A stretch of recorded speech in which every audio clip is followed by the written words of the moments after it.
नमस्कार साथियों।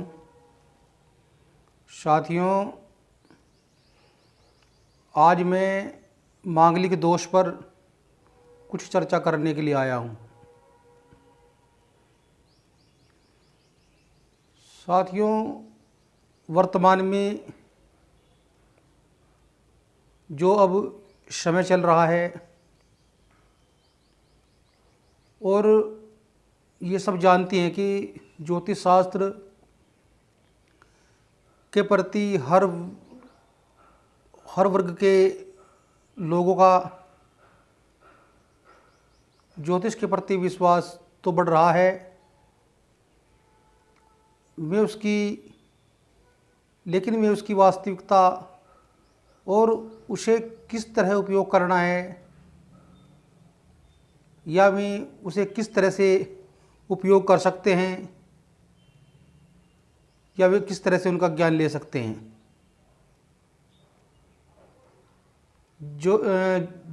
जिससे कि उनका अंधकारमय जीवन रोशनीमय हो जाए। तो ऐसे बहुत कम ही व्यक्ति हैं जो ज्योतिष की उपयोगिता व उसकी वास्तविकता को समझते हों या अधिकतर बहुत कम लोगों का ध्यान उस ओर गया हो। जैसे कि हमारे कुछ ज्योतिष भाई विवाह योग्य वर कन्या के जब वे शादी के लायक हो जाते हैं तो तब वर कन्या के गुण मिलान के लिए हमारे ज्योतिष भाई के पास जाते हैं। तो मैं वर कन्या के वर्ण, उनके वैश्य, तारा, योनि, राशि, मैत्री, भकुट, नाड़ी और अष्टकूट जो मिलान होते हैं उस पर आधारित और उन गुण मिलान के बाद तब मांगलिक दोष की ओर ध्यान जाता है।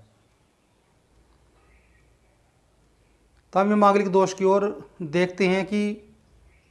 वर या कन्या की कुंडली में, जन्म पत्रिका में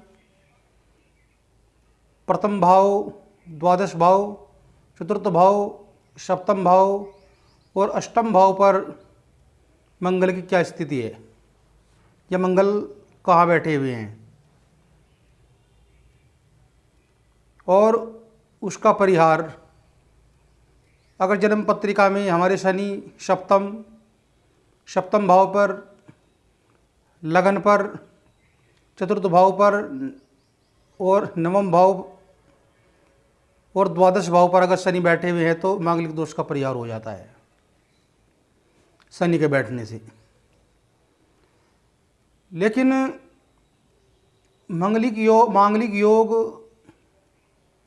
मांगलिक योग है या दोष है, मैं आज इसी पर चर्चा करूंगा। जो लोगों ने मांगलिक योग का एक हवा बनाया हुआ है, जो मंगल को केवल एक दोष के रूप में ही देखते हैं, योग के रूप में नहीं, वो उनका सबका अपना एक नज़रिया होता है। लेकिन निम्न मांगलिक योग श्लोक के आधार पर माना जाता है कि लग्ने व्य च पाताले जा मित्रे चाष्टमी कुंजे कन्या भृत विनाशनाय वर कन्या विनाश करतम। तो साथियों, अगर लड़का और लड़की की जन्म कुंडली में मंगल देव प्रथम, चतुर्थ, सप्तम, अष्टम और द्वादश भाव में हो तो कन्या पति के लिए, और यदि यह योग यानी कि यही मंगल वर के या लड़के की जन्म पत्रिका में हो तो यही योग पति की कुंडली में हो तो वह पत्नी के लिए विनाशकारी या अनिष्टकारी होता है। और अगर लड़की की है तो वह पति के लिए, और पत्नी की है तो पति के लिए। इस तरह का योग अनिष्टकारी होता है। इस प्रकार के एकांगी मांगलिक दोष के लिए, यानी कि अकेले, अगर वर या कन्या की जन्म पत्रिका में, दोनों में से एक की जन्म पत्रिका में एकांगिक मांगलिक दोष है, वर या कन्या की जन्म पत्रिका में, तो इसके लिए एक अनेक कारण हैं या मिलते हैं। यदि लड़का और लड़की यानी कि वर और कन्या के दोनों मंगल समान हों, यानी कि लड़का और लड़की की जन्म पत्रिका में मंगल लड़की के जहाँ बैठे हुए हों वहीं लड़के के बैठे हुए हैं, तो और कोई अन्य पाप ग्रह मंगल के समान स्थित हो, तो उस स्थिति में विवाह शुभ हो जाता है, यानी कि उसे जो है मांगलिक दोष नहीं लगता। वे दोनों दीर्घायु होते हैं। मंगल दीर्घायु का कारक बन जाता है तथा उसके पुत्र के लिए, संतान के लिए, वो सभी प्रकार के उसके सुख में वृद्धि करने वाला हो जाता है।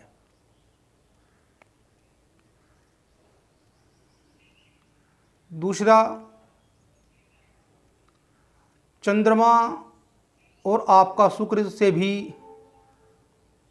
मांगलिक योग का विचार किया जाता है, क्योंकि चंद्रमा जो है मन का कारक होता है, शुक्र स्त्री का कारक होता है। पहले कुछ ग्रंथों में हमने भी पढ़ा है, कुछ फलित ग्रंथों में अनेक जगहों में चंद्रमा और शुक्र से, यानी कि चंद्रमा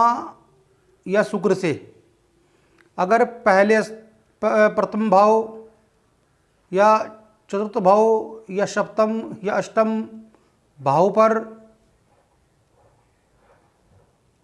मंगल बैठे हुए हों तो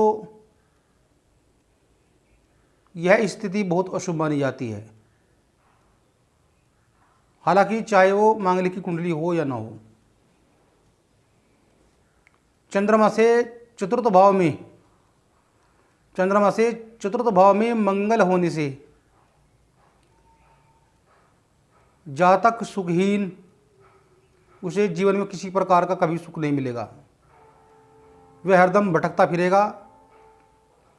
उसकी जन्म पत्रिका में शादी विवाह का योग भी नहीं होता है।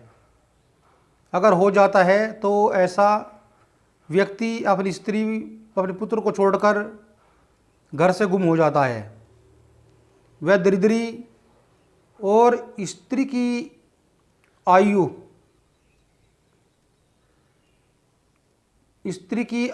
की अपेक्षा उसकी उम्र भी कम होती है। और आजकल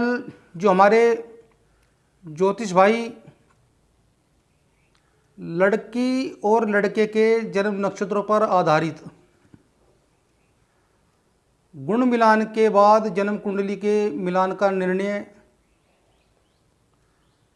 मांगलिक के आधार पर ही कर रहे हैं, यानी कि लड़के का नाम और लड़की का नाम, लड़के के नाम अक्षर का जो राशि के हिसाब से जो नक्षत्र बना है नाम अक्षर के हिसाब से, और कन्या के जो नाम अक्षर के हिसाब से जो नक्षत्र बना है उसके नक्षत्र के हिसाब से ही जो है मांगलिक दोष नक्षत्र के आधार पर ही कर देते हैं। और यह एक थोड़े ज्ञान वाले और एक गलत धारणा बहुत से योग्य लड़की और लड़का और लड़की का विवाह करा देते हैं।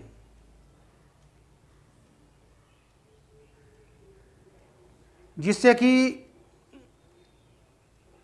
इन गलत धारणाओं के कारण बहुत से योग्य लड़की और लड़के का विवाह नहीं हो पाता।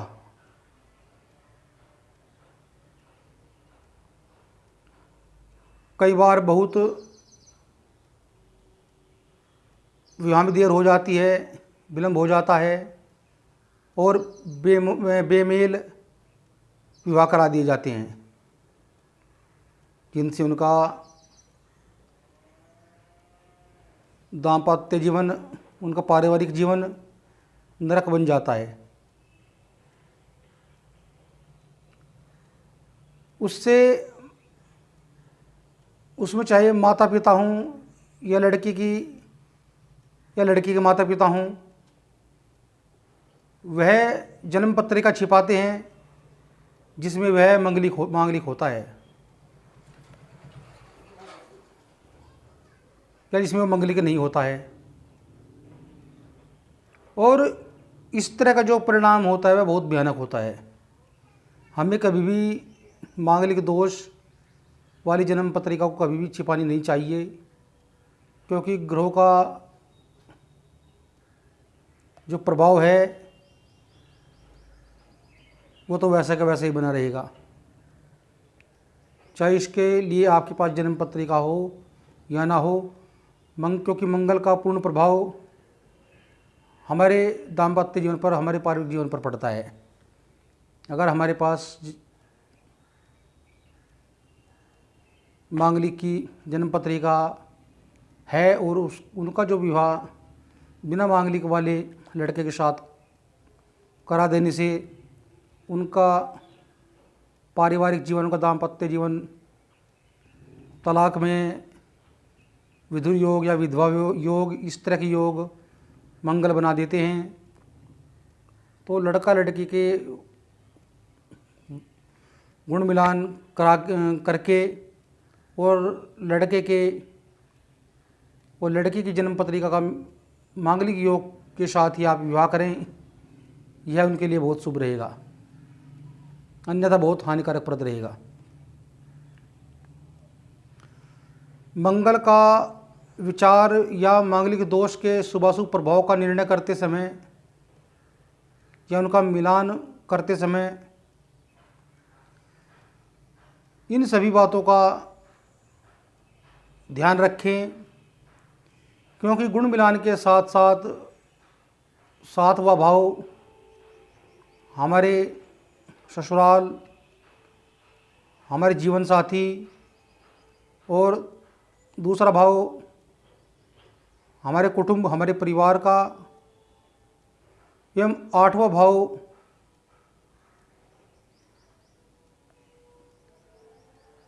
हमारी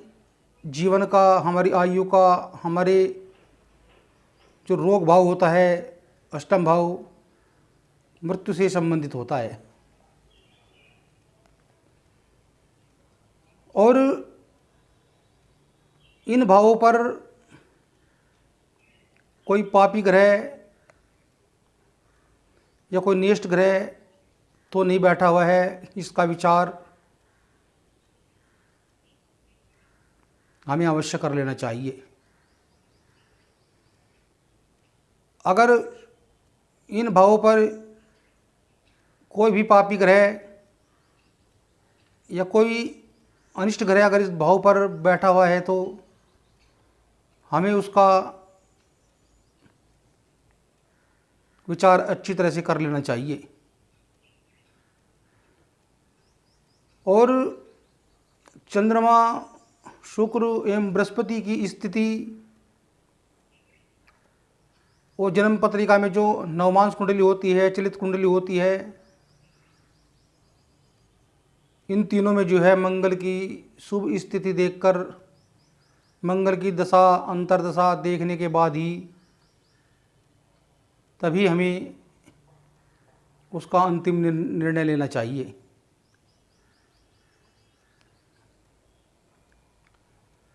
केवल मंगल को दोष न दें, अन्य पाप ग्रह जैसे क्रूर ग्रह शनि, राहु, केतु, सूर्य और क्षीण चंद्रमा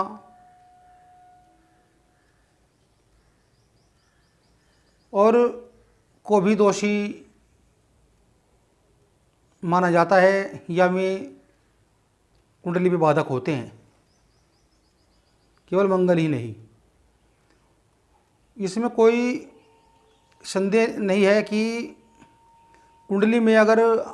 आपके मंगल नीच का हो, अस्त हो, वक्री हो या किसी बुरे ग्रहों से या कोई बुरे भाव में बैठा हुआ हो या भावेश के कारण मंगल कोई अशुभ प्रभाव कुंडली में दे रहा हो तो उस व्यक्ति का स्वभाव झगड़ालू किस्म का, बहुत गुस्से वाला, बहुत जल्दबाजी करने वाला, उतावला और अपनी स्त्री के साथ झगड़ा करने वाला, बुरे बुरे वचन बोलने वाला और हर समय अपनी ही धुन में रहने वाला, अपने भाइयों बहनों से खासकर लड़ने वाला होता है। और मंगल ऐसे व्यक्ति की आर्थिक परेशानी तो देता ही है, वाहन दुर्घटना, लड़ाई झगड़ा और बीमारी, छोटी छोटी बीमारी बड़ी बड़ी बीमारी बन जाना और सब प्रकार की मंगल जो है कष्ट देता है। अगर मंगल की स्थिति या मंगल के डिग्री अंश कम हो या किसी भी 6, 8, 12 भाव में बैठा हुआ हो तो मंगल की स्थिति जो है वो अशुभ देगी। अगर मंगल शुभ भाव में बैठे हुए हैं तो ऐसे मंगल व्यक्ति को बहुत साहसी, पराक्रमी, समाज में अच्छा मान सम्मान वाला, नौकरी वाला, सेना में नौकरी वाला, पुलिस में नौकरी वाला, साहसी किस्म का व्यक्ति होता है। और लगन में या भाव में अगर आपके मंगल बैठे हुए हैं तो या शुभ लग्नों में मंगल, जैसे कि मेष राशि के मंगल, मेष लगन वाले, कर्क लगन वाले, सिंह लगन वाले, धनु लगन वाले और मीन लगन वाले जो मंगल होते हैं के मंगल जो होते हैं तो इन भावों में जो है मंगल बहुत शुभ एवं योग कारक ग्रह माने जाते हैं। ध्यान रहे कि सभी लग्नों में एवं सभी राशियों में मंगल का एक जैसा कभी भी प्रभाव नहीं रहता। मंगल का अच्छी तरह विचार करके तभी हमें कोई अंतिम निर्णय लेना चाहिए। पूर्ण दोष जो है कभी मंगल को नहीं देना चाहिए। अब मैं मेष राशि से वृषभ, मिथुन, कर्क राशि, सिंह राशि, कन्या राशि, तुला राशि, वृश्चिक राशि, धनु राशि, मकर राशि और कुंभ राशि और मीन राशि, यानी कि मेष से लेकर 12 राशियों तक, मीन राशियों तक मैं अपने अलग अलग अध्यायों में या अलग अलग चैप्टरों में मेष से लेकर 12 लग्नों में मंगल जब बैठ जाती है, यानी कि मंगल जो है मेष राशि से लेकर मीन राशि तक मंगल आपके प्रथम भाव, द्वादश भाव और आपके चतुर्थ भाव, सप्तम भाव, अष्टम भाव, इन भावों पर जब मंगल बैठते हैं हर लगन में, अलग अलग भाव में, 5 भाव में, तो मंगल का उन भाव पर बैठने में और उन लगनों में बैठने पर मांगलिक दोष बनता है या नहीं, या वह मंगल का दोष है या मंगल का योग है, मांगलिक योग या मांगलिक दोष। मैं अपनी चैप्टर में, अपने अध्याय में इस बात पर 1 से लेकर 12 लग्नों तक मैं अपने इसी चैप्टर पर अध्ययन करूँगा। आप मेरे लगन से लेकर 12 राशियों तक आप इन चैप्टर को देखें और उसका लाभ उठाएं। साथियों, अगर आप मेरे चैनल पर नए हों या चैनल पर नए बने हों तो मेरा आपसे निवेदन है कि मेरे चैनल को सब्सक्राइब कर दीजिए और बेल आइकन घंटी को दबा दीजिए, जिससे मेरी आने वाली वीडियो की नोटिफिकेशन आपको मिलती रहे। ओम नमः शिवाय।